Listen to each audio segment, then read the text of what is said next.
Sanbonani, good evening, South Africa, and welcome to Expressions. This is definitely the place for you to air out your views. I'm your host, Jacqueline Mapala. Now, some of your trending topics this hour include hashtag Joe Mafela. As we know, Jackie, the country is mourning the loss of a legendary icon, and we saw tributes pouring in namhlanje at the memorial services as well. And there's also another trending topic about the hashtag taxi rape lapho siye sabona khona lesehlakalo senzakele through the weekend, which was very shocking, you know, to think that you'd be in public transport, the next moment you're raped. Kodwa ke namhlanje udaba esikhuluma ngalo namhlanje, we're putting focus on cyberbullying, Jackie. Njengoba sazi ukuthi abaningi bethu phela sithanda ukusho izinto nje noma iziphi ku Facebook kanye na Twitter. Yeah, that's very, very true. As you know, on Tuesday we were celebrating Human Rights Day. But have you ever considered cyberbullying to be a human rights violation? Cyberbullying is fast becoming a big problem for young people. According to research, cyberbullying is actually considered to be far more vicious than face-to-face bullying. Isikhathi ngathi nje asicabangi before we post on social media, and Jackie kusenjalo wonke umuntu does have a right to be free from harassment and bullying. Kodwa ngaphambi kokuthi singene phezulu kwale nkulumo yanamhlanje kusihlwa, let's take a look at this video clip that highlights the extent of lenkinga. Cyberbullying, as we all know, a bullying is like electronically. Someone might send you an SMS that you don't know, saying something nasty about you, or you can receive an anonymous call from someone that you don't know. Now, my experience about cyberbullying and bullying is that a particular person and people after him, they said some things about me, I'm gay, and what, and all of them was a lie, you know. So I think in a little trying feel good about themselves. They want to feel good about themselves, but not realizing how this thing is actually ruining my reputation. It gets given a low self-esteem, and as a result, I had depression, anxiety. I had to go to psychology, but that didn't help with anything. So that went to an extent of committing suicide 3 times in a row. And the last suicidal that I attempted, I was in hospital in the ICU for a month or 2. And I took in my speeches and so forth. But after that, I didn't want to go back to school because I just felt like I just want to end my life because of this thing. It about on electronically and also came to physical, you know. So cyberbullying I'm struggling. Clearly, cyberbullying has devastating impacts on the lives of young people. But to really help us unpack this issue and go deeper into what we wanted to discuss around cyberbullying and at least issues around human rights, I'm joined by Udiwan Mavinga, who is from Human Rights Watch and is part of the Southern African region part, and he is a director there. Welcome to Expressions. Thank you, Jake. Thank you so much for being here with us. And Wobohead, if you're wondering, what happened to Mkolisi? Mkolisi is still with me in studio today. And of course, he's going to be unpacking a lot of some of those issues with our celeb that we have at our Expression desk today. So definitely a lot to look forward to. Make sure you stay tuned. All of that happening a little bit later. Dewani, let's go straight into this issue that we want to discuss around cyberbullying. I mean, what are the means or methods that you use in order to police issues like this? I mean, we know right now that a video that has even gone viral is the one with little Sisetu, and she's a 14-year-old girl in a very compromising position. How do you police this? Yes, what's important is that cyberbullying targets kids and teens, and it comes via social media. So it's important for teachers and parents to closely monitor their kids and their teens when they're on social media, when they use the phones, on email, on WhatsApp. And also to have preventative mechanisms to say what are the things not to do when you're on social media. Do not share your private details, do not post information that could be compromising. Also block cyberbullies before you even engage them, because sometimes it is that kind of engagement that gives cyberbullies the power over you. So it's important to ensure that there is that kind of monitoring and that kids are always prepared to act. But the reality on the ground is that that's not really what is happening. Kids are exposed to these trolls. I mean, that's the word that they use to describe them, these predators. I mean, that's the right way to put it. I want to find out from you. I mean, we have the cyberbullying law that has been enacted, and it's a first of its kind in South Africa. Has anybody been prosecuted under this law? The challenge is that it has not been sufficiently popularized in terms of the existence of the Prevention of Harassment Act, but there is need for the communities to know more of it. And also to say, on cyberbullying, it's not only those who commit the actual act, but those also that perpetuate, so it becomes a vicious cycle. So those that then pass on the messages. It's important when people are on social media to reflect on the material that they send. So for example, this video that has gone viral, people should not be putting it out there and continuing to share it, because that also is part of a violation of rights. Dewa, let's talk about what are the repercussions for a lot of people who would be caught distributing this type of content. Well, it depends on the content. In some cases, it could amount to, violations of the laws that prohibit child pornography, also the laws that prohibit harassment.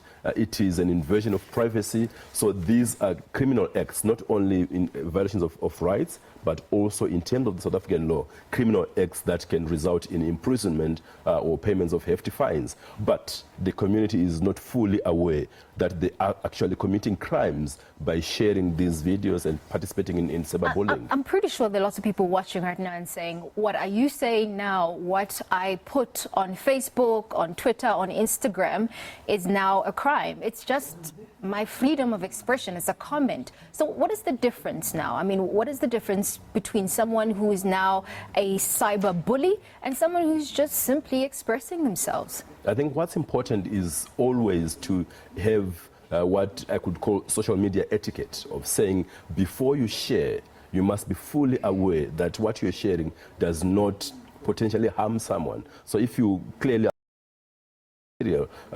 whether you know it or not, it is participation in a crime. It's part of cyberbullying. So it's important for users of social media to pause before sharing and look and say, is this not a violation of privacy? Does this not harm someone? Does it not humiliate? Is it not part of abuse? Is that realistic, though? And I'm asking this question because a lot of people post things because of the freedom and the ability to, hide your identity. You can say whatever you want to say on social media, and here you're saying, no, actually, you need to really think about what you're saying. Is that really effective? Is it even realistic? I think now it's important for people to really think about think before posting. It's important, and we need to also to be aware of the legal framework that's there. And also, if you look at a number of departments, including the Department of Investigation, the Department of Justice, the South African Police Services, they have hotlines for people to call if they are in distress, because cyberbullying is a very serious offense, because it could lead to suicide, it could lead to depression, it could lead to all kinds of harm and trauma to the victim. So it is always important to think and say, what I am doing, does it not violate, is it not a violation of someone else's rights? Yes, there is the right to freedom of expression, but this is not an absolute right. So, Jackie, you should know that when you have that right, it must be enjoyed in relation to the rights of others. So we must think about that. So again, what is the standard here? What is the measure for people to know that if I cross this line, it's now the line of this is now being illegal, and this is now violating somebody else's human rights? I mean, just a couple of sentences, just so that people are aware and they understand where we draw that line. Well, in terms of drawing the line, it's just about, simple etiquette and... But etiquette is very subjective. We don't have a very unanimous or at least homogeneous way of seeing what etiquette is. So if I make a comment about you, it's based on my subjective perspective. Yes, but what needs to be understood is that the platforms that we're using, social media, email, telephone, sending text messages, we must know that there is a regulation. There are regulations that govern use of the phone. So when you send an abusive text message, you must know that the Telecommunications Act is relevant to everything that is passed on the phone. Some people might not know that, but it's important to know that you might be committing an offense, a crime, because you are abusing these facilities. So now that we have social media, it came ahead of regulation, but now we have to look back and say, you might end up in trouble and you might violate other people's rights. And let's look at not only rights, but our responsibilities as adults. All right, no, we hear you. Mabuhay Kahaya, you have to decide on this. I mean, do you have social media etiquette? Definitely something that we're going to unpack. Stay with us. We'll be back right after this.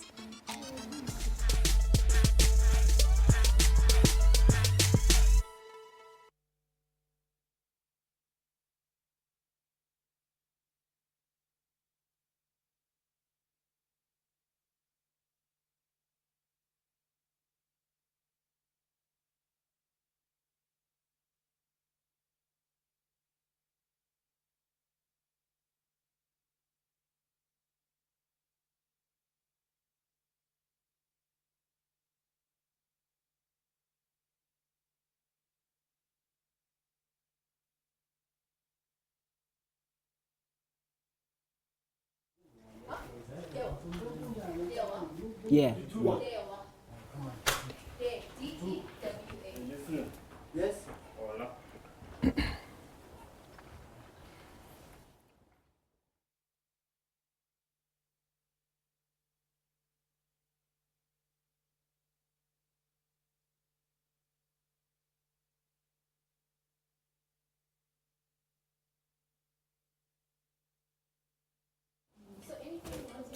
I'm going to try and go through all of them. Say 1.5 minutes. Cool.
Hi, Expressions. I'm Manana, all the way from the Val. I'm your street journal from the week.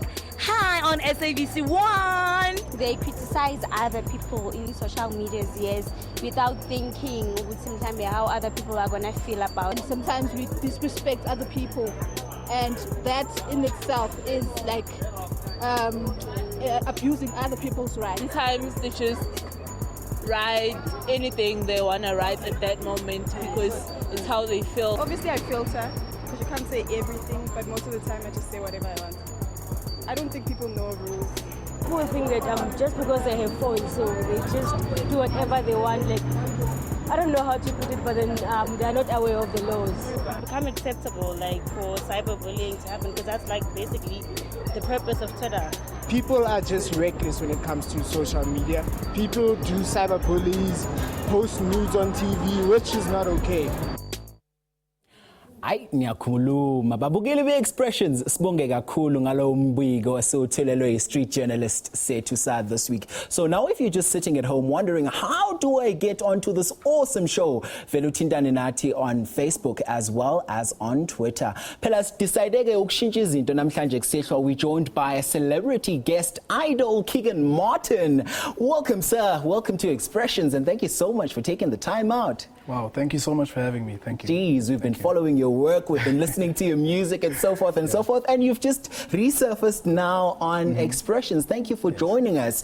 Now, this evening, we're asking a very important question, Keegan. We want to find out, is cyberbullying considered to be a violation of human rights? I'm going to put you on the spot. Yeah, sure. You do know that a celebrity social media is very important and seemingly now make or break for you guys. What do you think about this? Most definitely. I would definitely think it is considered a human violation rights, because for me, I feel I can actually relate to it actually, because while I was still in the competition in Idols, you know, there was a lot of people actually, you know, writing a lot of hate speech, you know, on social media and all of that. And it kind of throws you off, you know, it makes you actually go into the place where you think, wow, am I good enough, you know? And I can only imagine, you know, there's people out there that basically need that boost, you know, people that need that positivity. And for people to be bashing you on social media, I think it definitely does impact you in a big way. Yeah. But tell me something, man. How do you manage? How do you block this off and take this off? Because it's not all negativity that comes in with social media. We do know that for a fact. Some people are genuinely fans and some people just come out to bash Keegan. How do you manage this? How do you block some and how do you take some? Yeah. Well, what I did is I would stay off Twitter completely. I would not even touch Twitter because I know what happens on Twitter. For me, to stay focused, you know, in my everyday life, I think the most important thing is for me to realize what I think of myself, who I think I am, and what I actually aspire to be.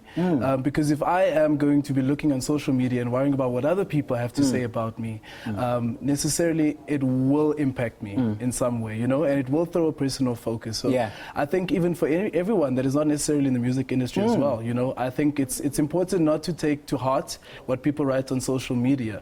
Yeah, that's my view. And seemingly, I'm sure you do agree that social media has turned us all into one big happy village where everybody knows who everybody is. Don't tell me something, man. There's some people, and I'm sure you've also seen that video of that young lady that surfaced. She's still quite young. She's only 14. Kodwa uvele kwi-internet enza izinto ezingekho right. What do you think what do you think as a community we should do to ensure ukuthi izinto ezinje really stay away from our social media spaces? Do you think enough is being done?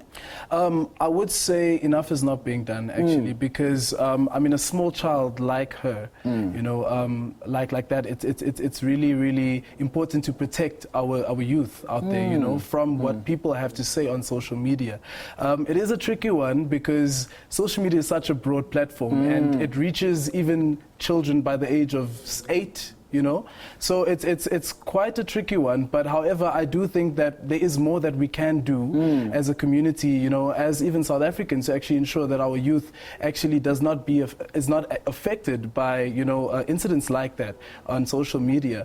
I do think that one thing that we could also do is try and create a lot of programs for children and you know, youngsters like that, to actually keep them away from what is happening on social media, so that will not happen, you know. So for people with great following like you, I mean, I've seen your Instagram followers. There's so many people out there that follow you that really love your work, and I'm sure we're going to be catching up with that a bit later on. I don't know, what's your take on, you know, having a regulatory body to actually filter all these comments that come through on social media? Because it's been tried, there's no body to regulate. There isn't. Unfortunately, it's one of those things. Social media is very direct. It's something that, you know, you will post something right now and in an instant it's out there, and there's nothing you can do about it, unfortunately. But however, you know, in a case like mine, I remember when we were still in the competition, there was people that would actually make sure, you know, in the production companies, that would make sure that if any comments come out, they would erase it before it even comes to you, so that it doesn't distract you. But unfortunately, in the real world, and I'm sure we also have someone who does that for us right here at Expressions. Siyakubona lapho. And of course, let's just quickly catch up with some of your comments on social media. Ngoba siyazi ukuthi we just enjoy catching up with what you have to say lapho ekhaya. This evening sikubuzile phela ukuthi, is cyberbullying considered to be a human rights violation la eMzansi Afrika? Ngabe nina maSouth Africa mahle nithini ngesindebele sangekethu?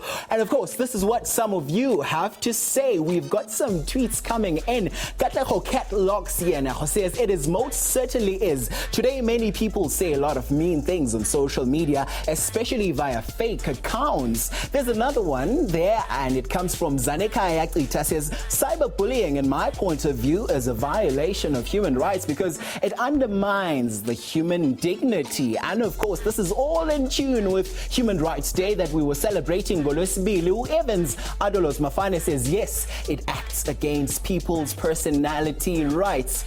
And there's another one coming in there. Let's have a look at the next one that's coming in. And of course, guys, we do like to hear from you. Lapekaya Gutingabe Netinina. And of course, tons of reaction as I'm looking at some of our social media pages right now. Lapukon and Kuluma, and tons of reaction as well as to some of the trending topics, such as that hashtag Sesetu video. But we're back after this. You're watching Expressions.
you just joined us, you're watching Expressions. You're watching Expressions. Today we are speaking about cyberbullying, and we're asking you, Kohaya, whether you at least consider cyberbullying to be a human rights violation. As you know, on Tuesday we were celebrating, or at least commemorating, Human Rights Day, and we want to know whether freedom basically means you can do whatever you want. I'm still joined in studio by Udewa, who is from the Human Rights, at least Human Rights Watch. Let's wrap this up. I know there's a lot to unpack when it comes to this issue, but like I said in the link, should freedom be considered just the ability to do whatever you want? Certainly not. Freedom is freedom to the extent that it does not result in the violation of the rights of others. So you must enjoy our freedom for as long as we are not committing crimes, we are not violating other people's rights, and we are not defaming others, hurting others, causing trauma and depression. So freedom has limits, certainly. So obviously we definitely have to internalize the fact that the etiquette that you were speaking about earlier actually has an impact on the lives of people. I mean, we did have in our case study where a young person was saying that my whole life was disrupted, it was impacted, I was committing suicide. So what is the solution? How do we move forward from this? I think the solution is at many levels. The first is that there must be stronger laws that are implemented. There must be ways of monitoring, but everyone has to play a part. So it means, Jackie, if you receive something that amounts to bullying or that you feel could be hurtful to someone, do not share it. And also, let's use common sense. Social media does not mean that we throw away common sense. Let us be kind. Let us be informed about our rights and responsibilities. Let us be aware. And before you post, think, is it true? Is it useful? Is it necessary? Is it kind? As Human Rights Watch, quickly, because we definitely have to wrap things up, what are you doing to tackle this issue of cyberbullying? For us, three things. We are investigating the cases of abuse in terms of cyberbullying. We are advocating for change, and we're talking We definitely to governments. have to go, but Thank definitely a lot that you're doing. I'm going to throw it back to Mkolisi as well to just wrap things up. Mkolisi, what do you have to say about this? Wow, Jackie, thank you so much for that. Just morning, ready. Where Keegan? Last and final words, man. What are you getting up to? Where can we see Keegan? Where are you resurfacing, man? Okay, well, firstly, myself, Loiso from the Season 11 Idols, as well as Bevan Samuels from last year's Idols, we've actually formed a boy band called 156. And in a boy band now? Yes, Nice. yeah, I'm in a boy band at the moment. Basically, we've just been in a tour, so we've been touring around the country, visiting a few of the places in the country. And, apart from that as well, basically at the moment, also preparing towards my single. Don't want to say too much yet, but yeah, people can expect some stuff soon. Awesome, man, and thank you so much for joining us this evening. Have a seat. We'll catch up with you just later, but of course, thank you so much for joining us. But we also wish we had more time with you. But of course, just to wrap it up, of course, Unipo says, I just saw this hashtag #SASA2 video, and I'm not even shocked. This is a grown woman who knows what she's doing. Is Jackie. she really? Wow. Is she really a grown woman? Okay, so let's read the next tweet that is coming up. This is coming from the only Messiah, and she's saying, you've got a simple misunderstanding with this hashtag #SASA2 thing. This girl knew what she was doing, and it's the consequences. Wow, people are coming across quite harsh there. And let's have a look, Uguti Ababugele Makaya Batini. We asked, is cyberbullying considered to be a human rights violation in South Africa? 68% of you said yes, and just about 32% of you said no. I get Bagiti, those are all your views right here on Expressions. Let's just quickly have a look, Uguti, where now Funas Kulumengani Pela Gevigel Zayo. Hello, Expressions. My name is Ntebeheni, and I would like you to look at arts as a form of communications to the next level. Definitely looking forward to that topic. I look forward to it as well. And of course, babugeli lapha emakhaya thina sesuqedile umsebenzi wethu. Remember ukuthi yonke into iposta ku Facebook kanye no Twitter ihlala ngendlela ethile komunye umuntu. Yes, your words definitely count. From me, Jacqueline Mapala. Kanye nomxolisi wako Masango. Expressions is still your most favorite current affairs show. See you next week. Take care. Bye-bye. Toodaloo. Bye.